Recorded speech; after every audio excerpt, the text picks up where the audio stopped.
বন্ধুরা, সকাল সকাল আমার ছেলে বাজার নিয়ে এসে বাপ ছেলে নিচে যায়। এখন ও আবার কি আনছো? এগুলো হচ্ছে কাঁচামরিচ, টমেটো আর মূলা। মূলা কেন আনছো? আমরা আনতে যাব। কি আনতে যাবে? নাস্তা আনতে যাব, চা বানাতে বলেছে। ও আনছো মুঠো চা বানাতে বলছে বলে। দেখো বন্ধুরা, কতগুলো বাজার নিয়ে এসছে সকালবেলায়। আচ্ছা আমি গেলাম।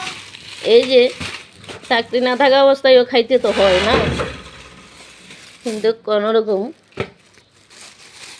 অল্প কি, আল্লাহর মালিক, রিজিকের মালিক আল্লাহ, চলে। ও বেগুনগুলো বড় বড় আছে, সুন্দর সুন্দরও আছে। পুরুষ মানুষের বাজার তো, মেয়ে মানুষকে আর এইভাবে বাজার করতে ভালো না।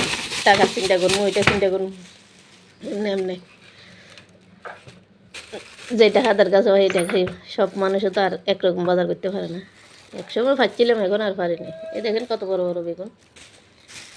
তারপরে একটা বাঁধাকপি নিয়ে এসছি। এরপরে ও আবার অফিসে গেলে ওই চাকরি টাকরি হইলে আর তো তখন একটু কষ্ট হয়, আবার ভালো হয়, একলগে আনে সব যা আনে। এখন তো টাটকা টাটকা অল্প অল্প খাইয়ে। এই ধন্য ভাতা আনছে, কী সুন্দর কতগুলো ধন্য ভাতা। এখন মনে হয় ধন্য ভাতা সস্তা হয়েছে। আর একটা মিষ্টি কুমড়া আনছে, দেখেন সবাই। এটা দিয়ে আবার খিচুড়ি চলবো না রে আনজু? হ্যাঁ, মূলও নিয়ে এসেছা। আরে মূলা, আরে মূলা, মূলা লই কত জগাজাতি হয়েছিল এক সময় আর ঘর চিটাঙে। মূলা ডেলি ডেলি মূলা একটু মূলা মূলা এখন আবার ভালো লাগে মূলা খাইতে, সমস্যা নেই, খাইতে খাইতে অভ্যাস করে নিছি। আগে বিয়ের পরে খাইতে চাইতাম না, কি জন্য আমাদের বেশিরভাগ মূলা, শালকুম, তারপরে কচু, মানে যেই সময় যেটা শ্বাস করতো। আমার বাপ দাদার গো শ্বাস বাসা ছিল বেশি, 82 কানি সম্পত্তি আছিল। এরা সবসময় মানুষ দিয়ে কাজ করাইতো। তাই এগুলো আমাদের সিমের দিন সিম, তারপরে লাউ সব কিছু লাগাইতো গাছে। আমরাও সেই খেসারির ডাল ফেলতো বিলে, এই এমন সময় কার্তিক মাস আসলে খেসারি ফেলতো। একটু একটু জমিনে পানি থাকলে তখন। আবার চৈত বৈশাখ মাস, ফাল্গুন মাস করি আমরা আবার ডাইল এগুলো বিল থেকে উঠাইতো, মানুষ দিয়ে উঠাইতো। আমরা বাড়িতে আমার দাদিরা, দাদারা, জেঠিরা সবাই এগুলো বাড়িয়ে বাড়িয়ে আমরাও নিতাম। আমরা ছোটো ছোটো ছিলাম তো তখন একটু কিছু কিছু জিনিস আমার খাইতে ইচ্ছা করতো না, কারণ এগুলো অতিরিক্ত আমরা খাইতাম ক্ষেত থেকে।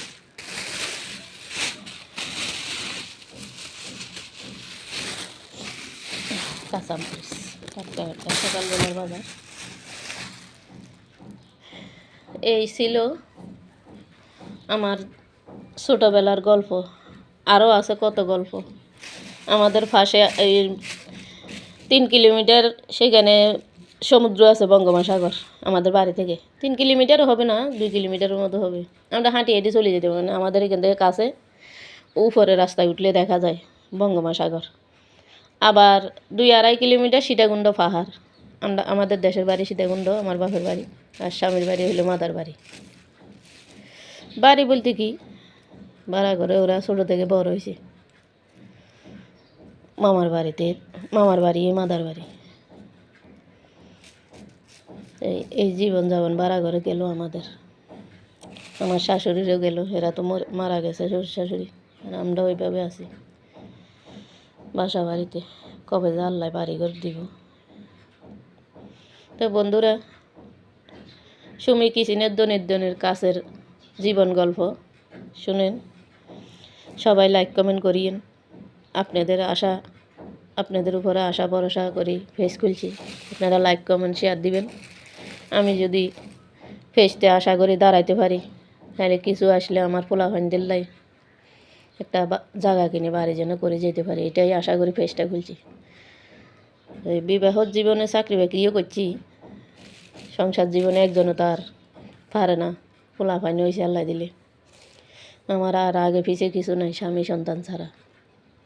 ওদেরকে বুকে নিয়ে যেন চিরস্থায়ীভাবে এইভাবে আপনাদের মাঝে যেন চলে যেতে পারি। মরণশালী তো আছে মানুষের জীবনে, তাই মৃত্যুর স্বাদ গ্রহণ করতে হবে এই কথাটাই বলতেছি। আর ভুল গোছাই গাছাই বলতে না পারলে মাফ করে দিয়েন, ক্ষমা চোখে দেখিয়েন, আপনারা বুঝে লইয়েন। ধন্যবাদ, রাখলাম।